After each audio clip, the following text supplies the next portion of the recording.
Good morning, ma'am. Ma'am, you're charged with please spit the gum out. Watch closely. This morning courtroom session starts off calm, but in seconds, Judge Fleischer's patience is about to be seriously tested. Do you have a trash that she can spit so you're not smacking with? Ma'am, you're charged with driving while intoxicated. You're facing up to 6 months in jail and or $2,000 fine. We are going to do probable cause. You have the right to remain silent. Anything you say can or will be used against you. You have the right to have an attorney present. If you cannot afford one will be appointed to you, ma'am. Officers observed the defendant driving without lights on at night. Officers used the intercom to tell the defendant to turn her lights on. The defendant pulled over into a parking lot. Officer approached the defendant to ask why she did not have her lights on and observed strong odor of alcoholic beverage. Officer detained the defendant and placed her in the back of the patrol vehicle to wait for a secondary unit to assist. When officers returned to the patrol vehicle with backup, defendant had slipped out of one handcuff, and while officer attempted to place her back into handcuffs, defendant bit one officer and kicked the other. Defendant was taken to JPC and a blood warrant was signed and executed. Driving while intoxicated. Sounds routine, right? But this one takes a wild turn. The moment the officer found her with one cuff off, that's an instant escalation. Biting and kicking officers? That's not just DUI anymore. That's assault on law enforcement. Big trouble. They didn't, I guess because of that, they didn't do any field sobriety tests on the scene. They didn't do any at the station, I guess, either. Right, Judge. Okay. Ms. Barros, I'm going to find that there's probable cause to go forward with the case. I'm ordering you as a condition of your bond not to consume alcohol, illegal drugs, or unprescribed controlled medication. I will randomly test you. If I find that you're using alcohol or illegal drugs, I will put you in jail. You will not get any more PR bonds. Yes, sir. Do you have a valid Texas driver license, ma'am? No, sir. Then you're not allowed to drive. I'm making that a condition of your bond as well, and you're going to sign with me today a promise. This is an affidavit that you're going to sign that you're not to drive any vehicle whatsoever for any reason, and I don't care what your excuse is. If you drive, I can have a contempt hearing. You can be facing 6 months in jail and a $500 fine every time you drive. Do you understand? And here comes Judge Fleischer with zero tolerance. Notice how he lays down every condition like a contract. No alcohol, no driving, no excuses. It's strict because he's trying to stop this spiral before it hits rock bottom. Would you say this kind of tough love works, or is it too harsh? Yes, sir. If you want to drive, go get a license, get liability insurance, show us that you have this, and then I'll happily take this restriction off. But until that point, if I find that you drive, I'm going to go nuts on the bond. Do you understand? Okay. So you have a lawyer. It's your responsibility to stand up to Mr. Brooker, and he'll tell you when you have to come back to court. If he tells me he can't get a hold of you because you're ducking and dodging phone calls or text messages, likewise, I'll issue a warrant. No more PR bonds. Yes, sir. Okay. I'll have you come up here, swear to session not to drive. We'll have you sign a reset with Victoria. You'll meet with Felicia for your bond conditions, and after that, you guys are free to go. Thank you, Judge. Step over here. Thank you, State. Thank you. You can tell he's done hearing excuses. That "I'll go nuts on the bond" line? Classic Judge Fleischer.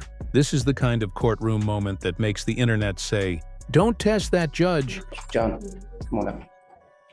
He did re-enroll in school, Judge, as instructed. So are you appointed or are you retained in this case?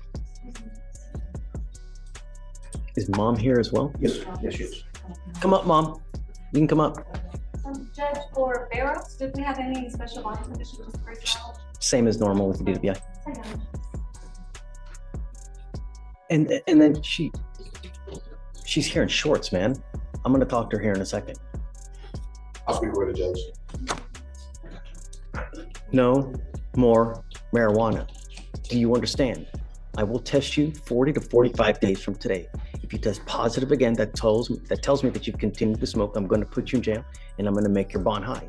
You got to understand, your mom probably doesn't have a lot of money as it is. Every time you go to jail, it's going to cost her money to get you out when she could be feeding and using that for rent. Do you understand?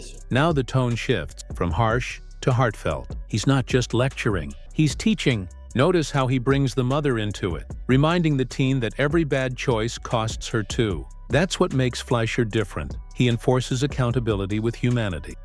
You were also to stay in school, not hang out with the people that you were in this car. No associating with the co-defendants in this case. No weapons. Stay in school. Do you understand? We've now given you a lawyer. It is your responsibility to stay in touch with counsel, and he will tell you if and when you have to come back to court. If he tells me he can't get a hold of you because you're playing games, I will issue a warrant. And I'm going to tell you now, I'm not going to give you any more PR bonds. Do you understand? Yes, sir. Okay. Anything that you'd like to add? Do you need anything? Because I don't know how he is when he's at home with you. Does he act up? Does he help you out? Yes, he helps me out, does side jobs at home. Recently, I was able to get him enrolled back into his homeschooling program, so he's actively working on it. Okay, I'm gonna want proof that he's actually enrolled in school and actually doing well. He can And provide it, it's online. great. And I'm giving him a curfew because I don't want you out in the middle of the night. You're getting a curfew at 10 p.m. and I'm putting a monitor on your ankle so I know that you're not out. Do you understand? Sir. Don't act a fool. You start being a danger in the free world, I will take the free world away from you in a second. My only concern is public safety. And when you're in a stolen car with a bunch of other people with stolen guns and everything, that's not a good look. All you're gonna do is end up with a number on your back perpetually in and out of jail, never amounting to anything.